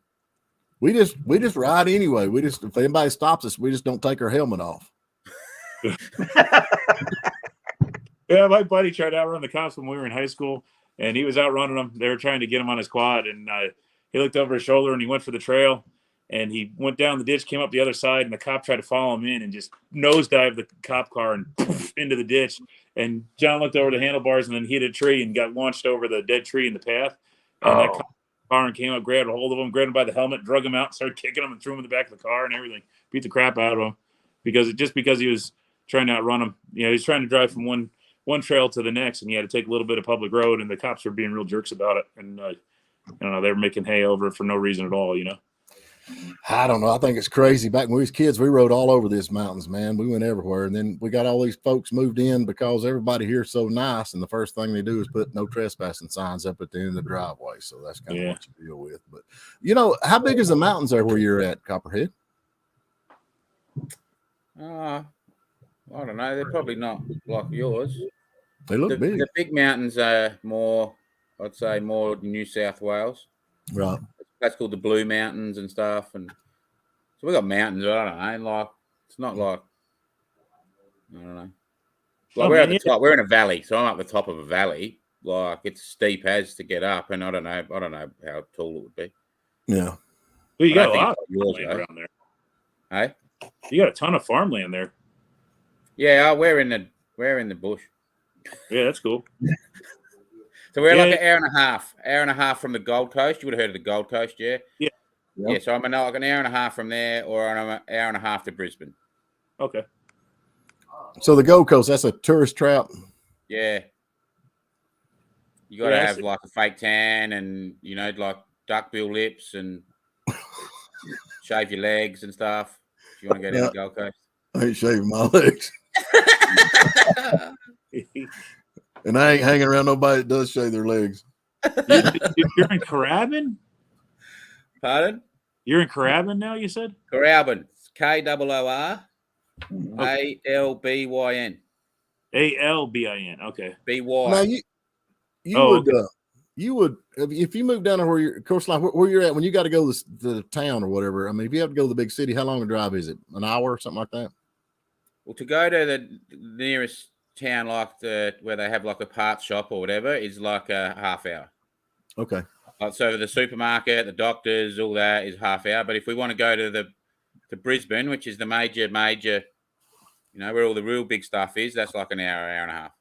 Okay, that's like how we are from any big city here. Yeah, about 2 hours. So I've got like the next sort of town's called Bow Desert, and in there they have like, like grocery shop, and 3 or 4 different grocery shops, and they have like a car yard, and there's like a few car parts places, but they don't have everything in there. You got to go. Murphy is apparently the car parts capital of the rural towns. We have, I think, 6 or 7 different car parts stores in our town, and we have 30,000 people in our whole county. So I don't know why they think we need that many parts stores, but none of them's got anything you want. Yeah, right. Yeah, hey, look here. Wait a minute, guys. The Copperhead Cafe, 4.5 stars. Dang, I didn't know you had a cafe too, brother. Look at that. They shut down. Who's the owner? Who's the owner? His name. It's Copperhead. We know not me. Yeah, they shut down. Let's see, because the town, all right, Carabin in Indigenous language means copperhead. Okay. So it's not the copperhead snake that's like what you call the copperhead snake. It's an eastern brown snake, which has a copper-colored head. That's the one that was in the trunk of your car, right? Yeah. So they named the town that, like Carabin, that's Indigenous for that snake because there's so many of those snakes here. So that's what they called this town. So then it went from there, and then I just said, what am I going to call the channel? I'll call it Copperhead. Right. So, okay, cool.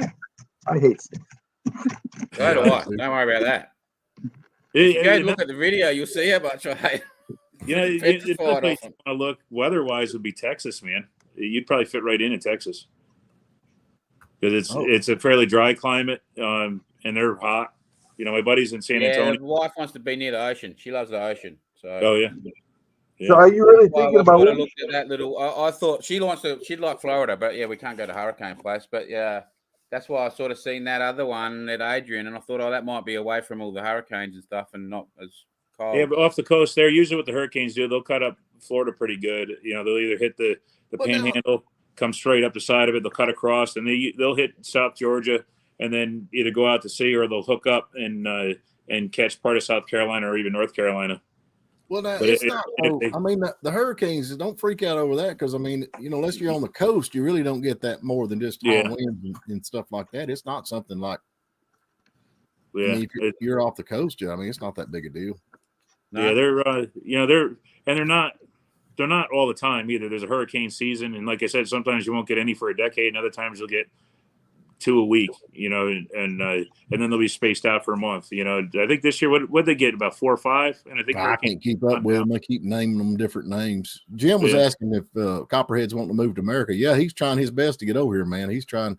So if you got a place he can stay, of course, he wants. I just need to subscribe to my channel and build my channel, and then I'm over there. If that channel's good enough that makes me money, then they'll let me in because I'll have an income. So what you got to do, man, is you got to come here on vacation a couple different times a year and check out what it's like in different spots. You know what I mean? I just come over. Yeah, that's what I sort of plan was. I think is when we're ready and we've got enough, like we sell up and come over and jump in at Winnebago and cruise around and see where we like. Yeah, that's a good idea. Make some videos while we're there doing it. Like we can do like the tourist videos. Yeah. Go each season, so you know what it's like in the middle of the summer. You know what it's like in the middle of the winter, and kind of get a taste for each area. And it's like we picked here because I love being in the mountains, and we're not going up the top. We're not going up now. We're not going up there. a buddy of mine, when he retired, and we were in upstate New York still, he says, I'm going to strap a snow shovel to the front of my truck. And he goes, and I'm going to drive all the way down until I finally stop at a rest stop. And some kid goes, Daddy, what's that? He goes, and then I'll know that's where I want to live. Well, and the other thing is I want to go racing again. So, oh yeah, Georgia, North that's Carolina, around you guys. You know what I mean? Like, so Yeah. there's no point me going to the west because there's no racing there. So I need to be. You like the dirt southeast, racing? Yeah. You like dirt or asphalt? Yeah, dirt. We're going late model, dirt late model. Yeah, racing. there's a lot of dirt tracks scattered all over. I reckon Ray just won the Ice Bowl. They just had the Ice Bowl victory. He just won that. Ray Cook, buddy of mine, just won that. Did he really? Yeah, good for him, did. man. He's a driver. He runs the little track that we have, the Tri-County Speedway, and we have Tri-Counties. I can hear it sometimes from my house, and then what's it? The other one's down in Blue Ridge, isn't it? Yeah, I don't know if it's open right now or not. I know they're struggling, but I'm gonna tell you something, Copperhead. If I moved, I would be in Tennessee, Georgia, or Florida at this point because of the taxes and all that goes on, man. Because that was the other thing I said to the wife is we got to look at all the taxes and the health and all the healthcare insurances and all. Florida has no state income tax. Tennessee has no state income tax, and I think Georgia's going to go to that too. Yeah, okay. And Tennessee has high state sales tax, but without paying income tax, 10% sales tax is nothing. I wouldn't live in North Carolina. There ain't no way I'd live in. I'm sorry, I know you live over in North Carolina, but man, everything's high. Our gas prices are higher. You know, it's we're still like I moved from New York. New York was the most expensive state to live in. So North Carolina, I think is like 23rd. So we're still way money ahead. My mom figured it out one time. She said she was saving about $40,000 a year by moving from New York to North Carolina. And you know, if I were to do it again, I'd probably start looking in Georgia. You know, Georgia, Tennessee. You know, originally we were looking in the eastern part of Tennessee is where we were originally looking, and we kind of found Murphy by mistake. I mean, it's a good place. Don't take me wrong. Jim, what's the taxes like up there where you're at, man? Is it crazy? Yeah. You don't want to live in. I live in Cook County, what they call Cook County. Yeah. And our taxes, our corner lot, I don't know what the size is. We have a 4-bedroom ranch, and it's like close to $8,000 a year. Really? Yeah. And so I get a little break now because I'm a senior citizen, so I got to do that tax thing. But they have some stuff, but our tax, I think we're like 8 point something. Yeah. Is something like that is what our sales tax is, and it's just not good. You know, that's Rakes is on there talking about Joe Spot. I always say it wrong, Spottiago, or however you say his last name. Had the biggest Hearst shifter car collection ever. And I was talking to him, and just his storage building, just where he stores the cars up there. And he was in Chicago. He was in Chicago. He actually owns that little old hot dog stand there, bar, whatever it is, right across from that baseball field, whatever it's called. But just the taxes on them buildings was like $60,000 a year, just the taxes on the buildings to store his car. And now he's coming to Florida now, and I mean, he's moving everything down here because it's so much cheaper on him. Yeah, my parents with the house that they bought here, it's good, kind of a good apples to apples comparison because the house they were in New York was 1,000 square foot smaller, and it was assessed at half the value of the house down here. But they were paying, but they had the same acreage. It was 6 1/4 acres, and they were paying. It was like $12,000 a year up in New York, and now it's like $3,000 a year down here. So big savings in just that. Plus, plus insurance was cheaper. Everything was cheaper. I don't know. Southern Illinois isn't too bad. I have friends that run the Pontiac Culture Museum down in Pontiac. I like it down there. I could sell my house here, move down there, and save a hell of a lot of money. And of course, I had to feed my family and everything. That sucks. But the prices down there, homes are a lot cheaper and stuff. Yeah. You're glad you're not living in Los Angeles now. That's the whole thing different over there. I just looked to see comparables to my house around here, and I looked all over the place, man. I couldn't afford to buy my own house right now. Well, you got that, Jim. You kind of know the guy that's connected with Jay Leno. I mean, his place that he's got out there. My God, what do you think he pays on that thing for? I mean, he's at the airport, right? Is that where he's got his shop at the airport?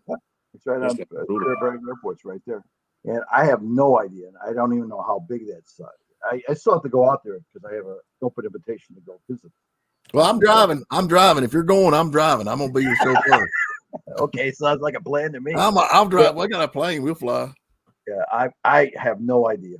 I have no idea, but it's got to be worth a fortune. I mean, Hey, Copperhead, hangers. for 2022, the U.S. saw 3 hurricanes hit landfall. There you go. Ain't no big deal. Yeah, if you go, it's big. This year they were big, though, man. We had a couple real big whoppers this year. Yeah, if you go to you also have to remember that in 2023 we haven't had one yet. That's right. So it's a 0 hurricane record right now. 0 record right now. No problem. Yeah, but you know what I'm saying. I don't want to. No, imagine doing it all when you bought somewhere and then like the next year you got wiped out. Yeah. Well, my buddy, he bought a house closed the day before a hurricane hit, and his was the only house that stood in the neighborhood. Everybody else lost the roof.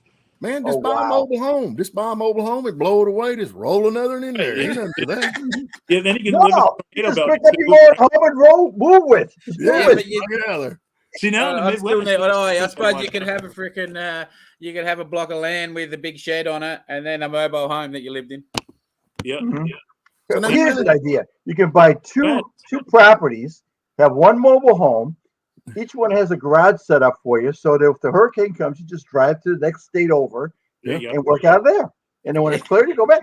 Now, as far as tornadoes, I think are probably worse than hurricanes. And the tornado belt, the United States sees like far more tornadoes than anybody else in the any other part in the world. Right? We get I forget it's like something like 1,000 or 1,500 tornadoes a year. So do they run up through the middle or across through the middle? Up through the middle. They usually come up like from they kind of fan out. Like when we moved out of New York, I was looking for all sorts of stuff. I was looking for a cheaper state to live in. Again, that was easy. But I was looking at the top 10 cheapest states. I still wanted to stay on the East Coast, and I was looking for something that was weather and geologically stable. So no forest fire problems, no major storm problems, no earthquakes or anything like that. To where wildfires and stuff like that were small. And that eastern part of Tennessee, east, if you're in eastern Tennessee and east, all that stuff was pretty low risk. Now that the tornado or the hurricane belt the tornado belt has shifted. There's actually kind of 2 now. It's kind of broadened itself up a little bit, and it does hook a little bit more east. And occasionally you could be anywhere in the United States and possibly get one, just like anywhere else in the world. But the ones out in the middle, the Midwest, and the open plains there is just right picking for it, man. It's that's the tornado alley they call it. I ain't living there. Yeah, I just lived here, man. I've been here my whole life. I don't know no different, so I just lay with it. Yeah, and every time there's a tornado, I think it's a Steve, you might know. I think it is a federal law that every time there's a tornado, they have to find the biggest redneck in the county that the tornado hit in to interview for the news. Yeah, they do that. And it's like they do a tooth count. Whoever has less teeth is the one that got the least teeth. Yeah. Well, you got to remember, all the tornadoes start and stop in trailer parks. Denim overalls. That's right, and no shirt underneath, just the overall. He's like, overall.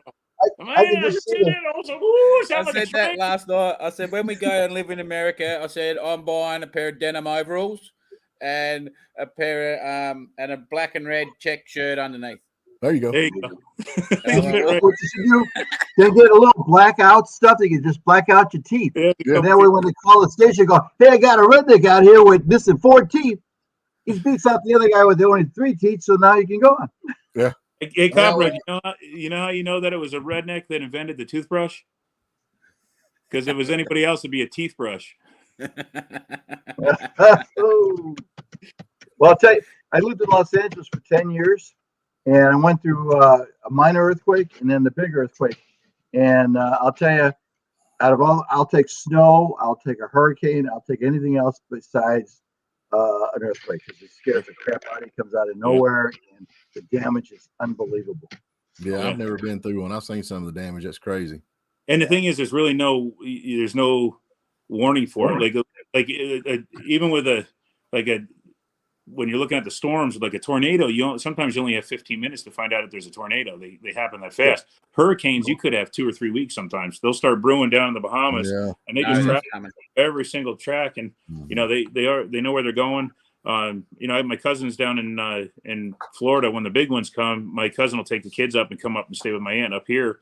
But her husband just stays down there with their older kids, and they just keep an eye on the properties, and they just Well, weather the storm. you really thinking about buying that in Adrian? Are you really looking to buy that, or just kind of? Well, it's just we're not ready yet. Like, we got enough to buy it. Yeah. Like, if we sold, we could buy it Right. with what our house would be worth. But I want some more behind me before I do it. You know what I mean? So now, Don't what blame your wife? I mean, does she work? Nah. So I mean, as far as they're begging for people to work in Oh, America, shit, forgot her name already. I'm Yeah. No, terrible. we're retired. We're not working. I'm not I doing don't it. remember either. It was a Sophia. And that's why my YouTube channel's got to be better. So then that's my job. it was Esther. I It was Esther. could get a job on a race car team or something if I wanted. Like, I've got mates that own race car teams that would That's say cool. that, you know. But my plan is I want the YouTube to be going well enough that there's my income, and so I could say this Right. is my job. I do YouTube. Like, Kind of go anywhere. Yeah. yeah, and then we could sell our house. That would buy something really, really nice over there. So our house we got $1 million house. Like, so that's $700,000 for your money. So Yeah. that would Right. buy Man, something really nice, and we're gonna need, but I'm gonna need some money behind me because I'm gonna have to we're gonna have to start from scratch. Like, we could send a container over full of stuff, but basically we're not gonna bring everything we own. So No, I just bring what it's worth because I mean that's a lot of money. I wouldn't ship a bunch of Taiwanese parts over here. They'd have to be Snap-on or name brand stuff, you know. yeah, Yeah, a lot of- like, we got fancy. We're like, the house is decked out in antique furniture. Like, so I think the boss would probably want some of that shipped over. But Oh, that's funny. Y'all like antiques? Y'all into antiques? Yeah, the wife. Yeah, she like the house is furnished pretty high end. She's always Yeah. buying something. My wife actually owns an antique mall up here in Hiwassee called Hiwassee Antique Mall. That's Yeah. our favorite. Yeah, I'd picked up snippets that you had an antique shop. Yeah, she got antique stuff. It's a pretty good sized mall. That's what she did all day yesterday, priced antique. So man, it's pretty. I like doing that. It's pretty fun. Yeah, love I'm it. like I don't pay retail for anything. Like, No. I'm a ratter. Like, I'll rat stuff out cheap, and you know, so we've got stuff that is worth ridiculous. Like I said, like a food dog, like proper Chinese ceramic food dog statues, and they're worth like thousands and thousands and thousands. And Right. but you know, I didn't pay what they're worth for. You know, I Yeah. got them. Sure. I sort of stole them in a way. I didn't steal them, but you know, Oh, now it all comes out. We know how he's retired. now. We know I don't give his name, and we know. Yeah, right. Hey, anyway, you'll know my name. You know my name anyway, but you'll know soon because it's your parcel should come this week. It's in Miami, in customs at Miami at the moment. Okay. Your little thing I sent you. So Yeah. Y'all see me blow up next week, you'll know what happened. yeah. Find out the name. You own Cop, it. Oh, I ain't own it. Man of mystery, man of the thief of the century. Yes. Yeah, no, it was just, I don't know. We haven't said the name because I just thought I'd keep it. I don't know. Well, I it's mean, fine.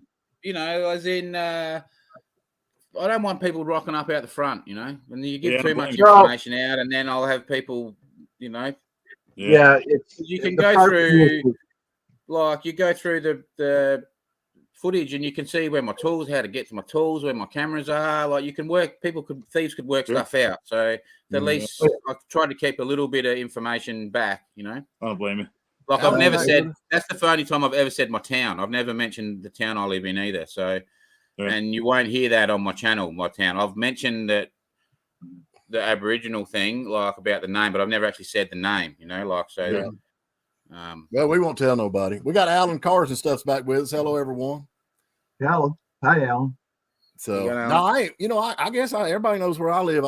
Where I'm at. I'm on the radio every day, so everybody knows where I'm at. I mean, everybody knows me, and so it wouldn't be hard to find. But I've got about 100, and of course, he looks like he's not very ferocious in the videos, but I got about 120-pound German Shepherd. So I've seen him. He's big.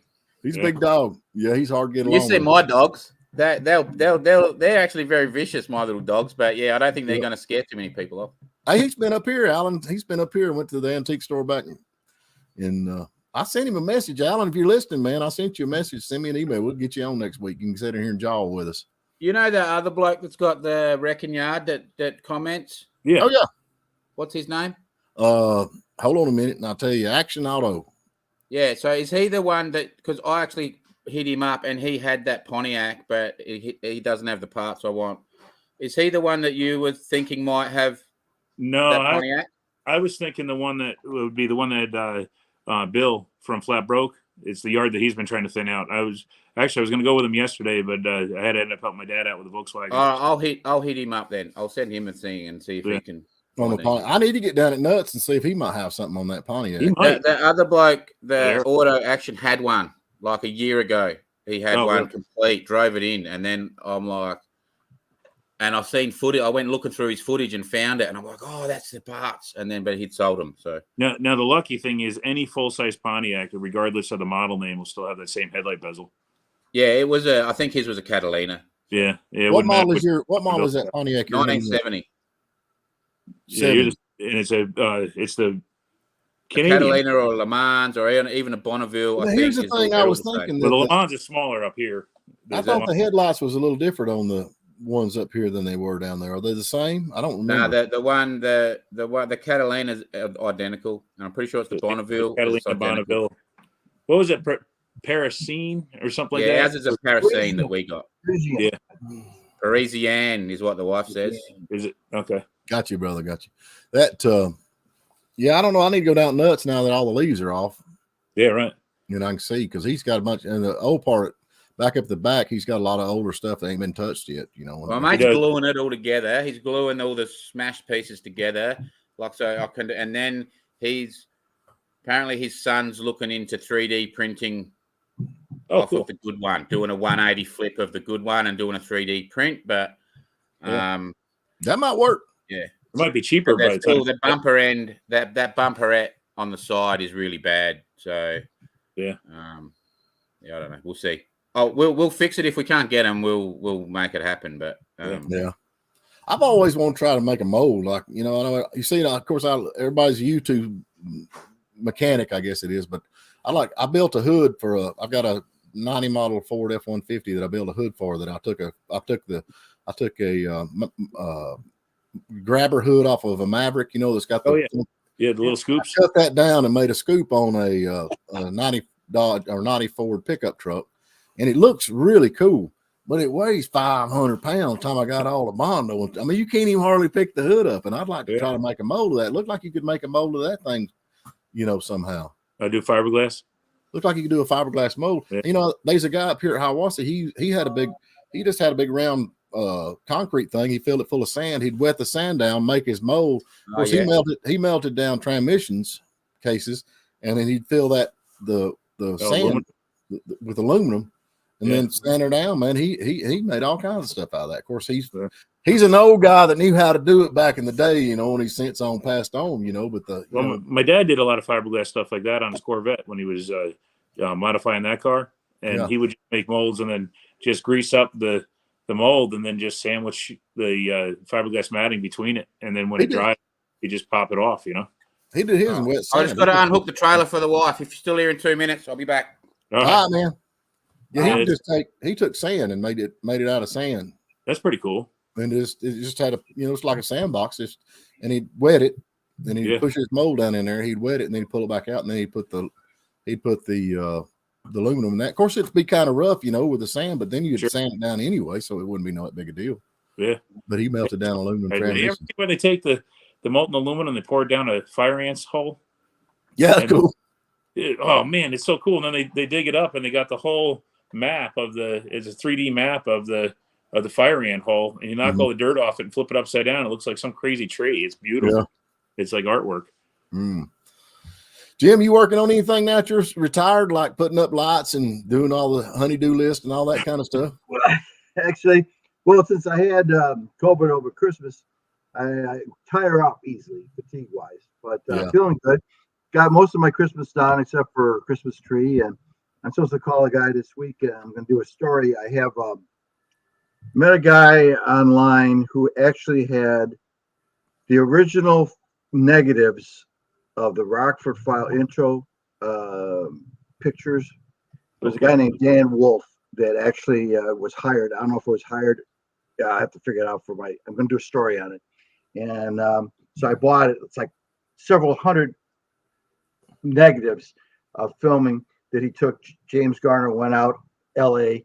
He took pictures of Garner, not posing, but just doing regular stuff, like going to the grocery store where you could see like a lot of the stuff that he took is in the introduction to the Rockford Files. Okay. So I got pictures of him driving the Firebird. I got pictures of him driving the Firebird when it had a manufacturer's license plate on the front. Right. I got pictures of him going grocery shopping in a store. There's pictures from like around the airport, street pictures, pictures That'd of be him awesome. and Noah Berry on the dock. So I'm going to do an interview with him. And what's funny is I bought it from him for, several $100s. And so I just got for Christmas actually I got it right here. You put pictures in, negatives in it, and it turns into digital pictures. Really? So you save them, and so I'm in the process of doing some of that also to get some good samples. Like there's a picture of Garner getting out of the 74 Firebird in front of a white wall with a door on the side. And I had the whole section of pictures of him actually getting out of the car, putting on his coat, walking to the front door. And it's just kind of a cool thing. And these were actually picture negatives that the photographer threw out. And my friend knew the photographer, and he just saved all these pictures. So otherwise they'd be all lost. Yeah, And that's awesome.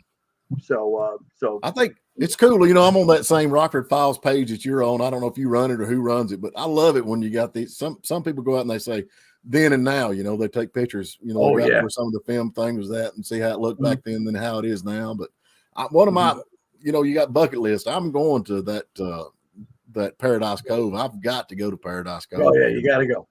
It's so funny because when you walk in, it's so changed because the parking lot where the trailer was is no longer there. It's all sand because now it's big money. You got to have little cabanas there and tables outside and all that stuff. But the washrooms are there. The restaurant's still there. It's just so cool. And when you drive in, it's like, God, it's so cool. There's two places I always wanted to go to. And I went to the first one, which is Paradise Cove. The second one is I always wanted to go to Hawaii and see the mansion from the original Magna PI, which has now been torn down. Yeah, it's been torn down. Yeah, because it's just been up there so many years, and I guess because of the salt water and everything, it deteriorates the metal and rust and the siding and everything. So they tore it down. But I think the guest house is still there, and the boathouse is still there. But it's so cool because when you drive in there, it's like. And I want to take my car so badly there because I really want to drive it into Paradise Cove. But it's just so cool because it's just like going back through time. And it's so I'd love to go. I'm going. I'm gonna make it happen. I want to go to that. I love that. I love that show. But I want to. Are you going to share some of them pictures? Oh wait. Oh, he's back. Oh yeah. Okay. Not that we're talking about you. No, but we do have CIA connections that can trace you, so we'll figure out. Yeah. So you gonna share some of them pictures you got, or you not? You gonna hoard them up and charge people for them? No, I will.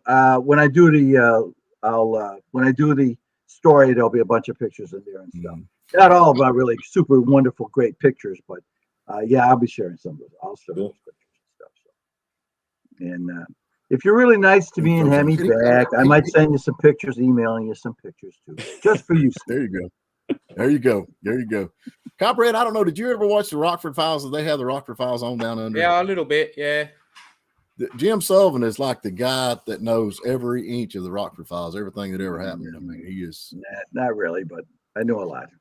Now, I had the guy on the radio a couple of times that he wrote nearly all the episodes for Magna PI. I cannot remember his name right off the top of my head. He's out in California now, but he wrote all of them. And he got to hang out there with Magnum or Tom Selleck or whatever. He said Tom Selleck's a stand-up guy. Oh, yeah. Yeah. In fact, did I tell you the story behind when Tom Selleck was going to get it? He was talking with Garner, and Garner was kind of like a mentor for him. And apparently the show was originally supposed to be about a James Bond type of guy. And and Tom Selleck says, no, I want to make it more of a regular guy, which is what he came up with. And he was talking to Garner about it. And if I got the story right, Garner told him, he says, you know what? If they really want you, this will have the most power you will ever have. So you stick for your guns and do what you think is right. So then apparently it worked out for him because then they let him do the Magnum the way he did. And a lot of those people, like Roy Clark, who was Gardner's stunt double, he actually was doing stunt work on Magnum PI. And a lot of the people, number of the people that were on Magnum or on Rockford went over there and did stuff on Magnum. So that's what kind of cool. Yeah, that was a big thing. Magnum PI was back in the day, and if it had been anything different, it wouldn't have been no good because, I like the loser, man. I like the guy that gets beat up. That's what I hate about shows nowadays, man. Everybody's got to be pretty and they got to be slim and all that stuff. And they get in the fight, and after the fight's over with, their hair ain't even messed up. I'm thinking, are you kidding me? You know what I'm saying? Speaking of that, man, one of my favorite fight scenes of all the movies and stuff was when Milner beat up the two bullies for Toad in American Graffiti. Yeah. It just seemed like real. It didn't look fake, And then I found out that Milner was a boxer. So it made sense. Really? Yeah, wow. He was a lightweight boxer for a while. Okay, have y'all seen Roadhouse? Yeah, with Patrick Swayze. That guy that was that fought him, the big, I can't remember his name. He's actually a wrestler. He's actually a wrestler. But they really made contact in that movie when that fight scene. They left it in, but he said, "Man, yeah," he said, "I got this heck knocked out of me, but they left it in there. It's pretty cool." In that fight scene, he actually got cold cocked. So really, yeah. Oops, keep it good. Don't stop now. They're like, leave it in. That's realistic. Yeah. So I got a question, a completely different subject. I went and did something that I've never done before. I went to the slot car drags. I've watched the video. Yeah, I did too. It was cool, man. I like, that's the first time I ever crashed a car and blew a motor at a drag strip, and it didn't get hurt. Yeah, that's not. I had this one car, man, and I couldn't film my own stuff because I had a race, but it went down and started getting tire shaking. The thing jumped off the track and flew. Man, I bent the wheelie bars like crazy, and I felt terrible. And my buddy's like, "Nah, no big deal. Just straighten the bars out." All right. And first I was racing a little Corvette, and the motor started to stink real bad on that, so we shelved that for the Mustang. And that little truck that I was running, I got low reaction time on the first round with a 007. And I won a bunch of rounds with it, and it took a lot to get the reaction time down, but I had some fun, man. It was not as exciting as real racing, but yeah, but you blowed that motor up, man. I mean, $20. Oh, you just shot $20. It was actually, I said to him, I said, "Oh, for the motor," and he's like, "No, don't worry about it. They're $10." I was like, I had no idea they had that. That's the thing. I know that. Yeah. I knew they had the tracks that they run around, circle tracks and stuff, but I had no idea they had drag. Yeah, and I guess it's getting pretty big. I know they've had it for years, but I remember reading about probably a dozen years ago or so in Hot Rod Magazine. They kind of covered it because a lot of the drag racers up in the cold country, up in Chicago area and out in the Midwest, where it got too cold to race in the winter, they started doing that just for something to do in the winter. Yeah. And some of those cars, they're doing, like the cars that we were running, some of them were almost hitting 50 miles an hour and 55 feet. And my buddy John, he went up and he was doing scale eighth mile, which is 27 and a half feet. And he said his car that does 48 miles an hour in the quarter down here was doing that same speed in the eighth. He said the speeds didn't change. He said he thought it was going to happen so fast because these cars are running less than a second. Right. The slow cars were running 2 seconds, but the quick cars where I was running, they were like 0.85, 0.80, so it was like a blink of an eye. So it's really just a whole shot. And but I had some fun with it. I looked it up. I found a chassis kit. It's a ready to run chassis. You got to do a few things to it. And they're like $80, $80 to $90, depending on where you find them. And then you can just use a scale, like 124 scale model and stick whatever body you want on it.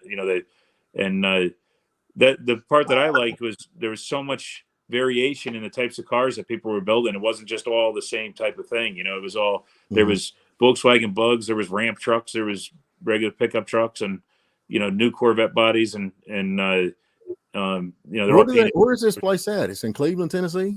Cleveland, Tennessee Raceway hobby shop. They do. They have a full road course one, and they also, I guess, they race that one day. I think Saturdays they do that one. And and I believe it's Thursday. They do a regular oval track, like a NASCAR track, and they said they packed the house for that. But How much did it cost to race? it was $5 a car.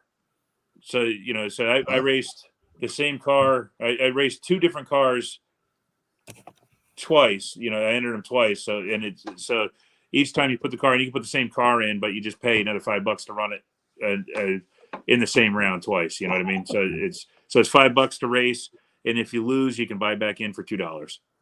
So I spent $20, and then I won because of low ET. I won a $37 store credit.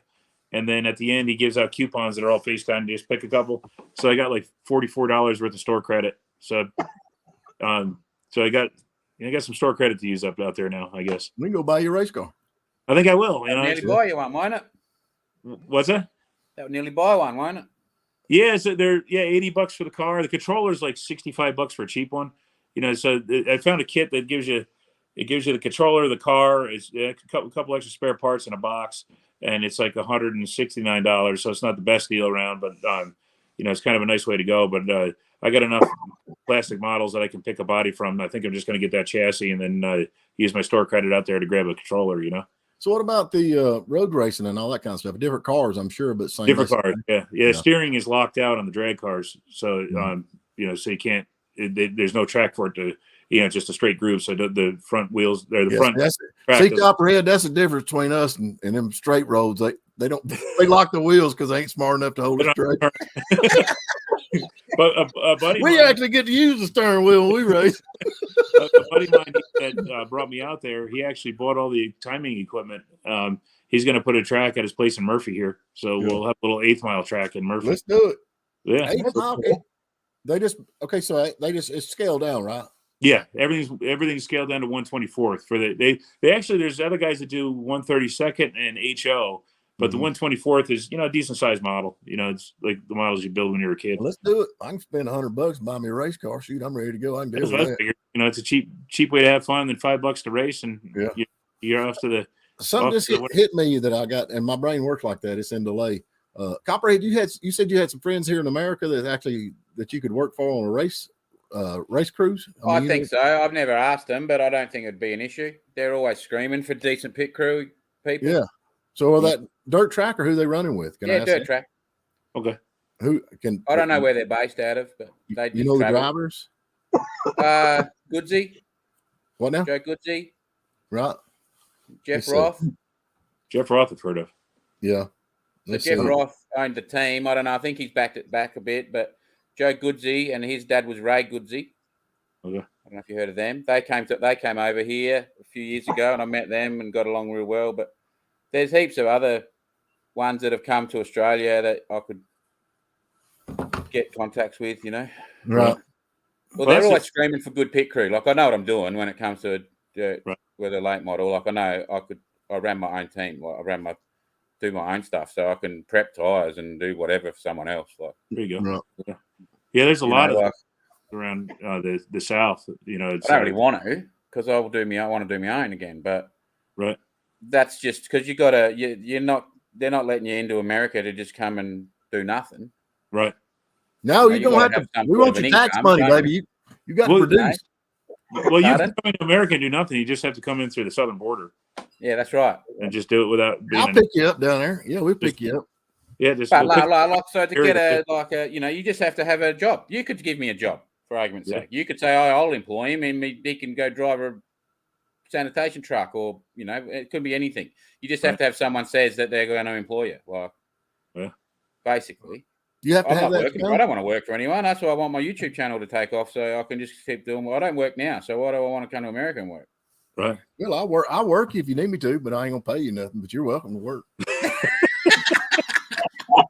You know what I mean? I just want to do what I'm continually doing, which is building my cars and sell a car here and there, but I just want the channel to take off, so that sort of pays for everything. Well, that was all. Yeah. I know I've got a couple of friends from Australia. But Sweden that come over here, man. They work on cars and make a good living doing that. There you go. Yeah, you could do it. You could do it. And here's the thing: you keep putting it off, man. You're going to be an old man. Come on, I'm not that old. No, I'm not putting it off. Actually, we're talking about it. We're actually talking seriously about it now. So it's not just we're actually starting to talk, both of us, about it. And like the wife started actually researching the other day, looking at houses in different states and what sort of things we could buy for what we would sell this for, and we can get something pretty damn nice. Like, well, if you want any info, just email me whatever it is, and I can research it if it's something y'all need to know or whatever it is about something. Yeah, I'll hit you up because I want to need to know more about like health and all that, because we have free health and stuff here, so we need to find out about all that. You won't find free health here. No, you get what that would cost us and from people on the street, but you won't get any kind of. Well, let me answer this: your free health care. I mean, how does that work out? I mean, when you go to the emergency room, how long does it take you to get in? It depends. It all goes on how urgent it is. Right. Okay. Like you need an operation. Is it going to take a few months or? Well, I need to get my elbows done, so I'm in the system now.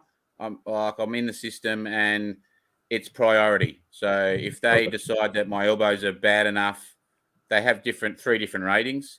So the first rating might be within a month or two. The second one might be 6 months. The third one might be a year or so. Wow. Yeah. But if you're bad, so when I went in, like one of those, we didn't know what it was, but it was a horsefly bite, and my foot was swollen up like a football.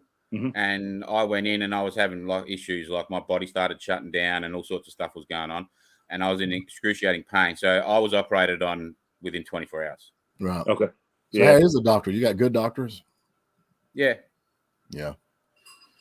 I don't know. We don't have. So that's the wife's just gone to the doctors now, to the normal doctor. Our problem with healthcare, and this is just my personal opinion, is there's too many dang lawsuits out there that sue these doctors, and they have to have all this stupid insurance that costs so much. And everybody's got their hand in the pot. I've never heard of anyone suing a doctor over here. Really? I don't know if it's happened. I don't know if you can. I've never heard of it. The problem is we get too much government involvement over here, and like a good example of the way healthcare should be would be cosmetic surgery. You know, you look at our healthcare industry; is like everything's really expensive and complicated, and the billing's a pain in the butt and all that other stuff. But with elective surgeries like cosmetic surgery, that falls under the same safety guidelines as any other type of operation, but it doesn't get paid for by insurance because it's elective. And that's gotten safer, more affordable, and easier to get.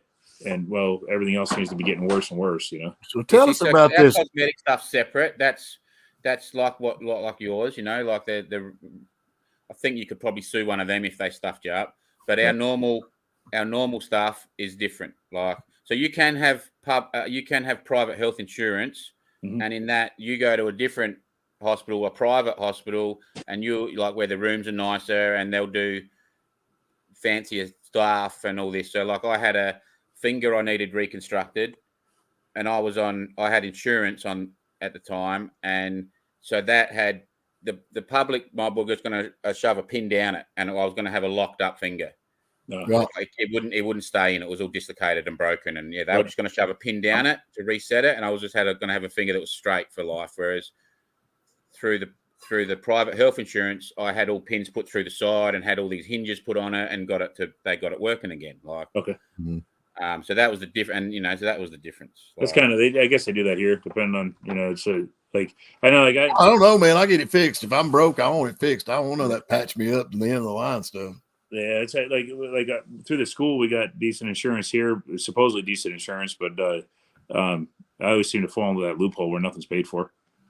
So, but I don't go to the doctor for much of anything, So yeah, the wife's just gone to the doctor now, and just for a little checkup, like she probably goes once a week, once a fortnight, and that don't cost her nothing.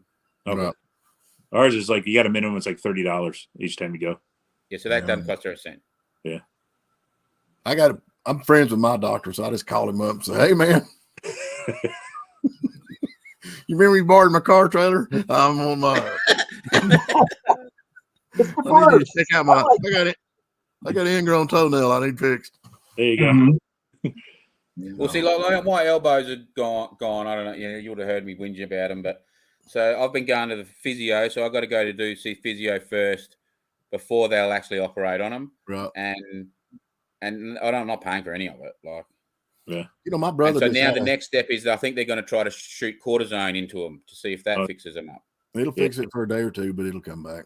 Yeah. My dad, and now they're both gone. So now I've got 2. So I've been really struggling to do anything lately. But yeah, my dad's got great insurance, so he gets covered on all his stuff. So it was like his cancer surgery wasn't too bad. You know, it was just he didn't have to pay for a lot of stuff there. So my brother just had a hip replacement, man. It was an outpatient surgery. They took him in the morning, put a hip, and sent him home. I thought, what the heck? It's like my buddy might just had a knee done, and the next day he walked. I think it was like 3 miles or something, and he had to go to his daughter's.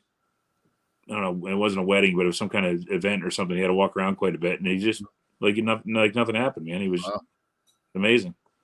You know, so far, so good here. I ain't had to have nothing, but I guess the way it's going, you never heard of that kind of stuff. But I mean, I thought a hip replacement. God, I figured you'd be in the hospital for a week or so. But my grandmother home that day.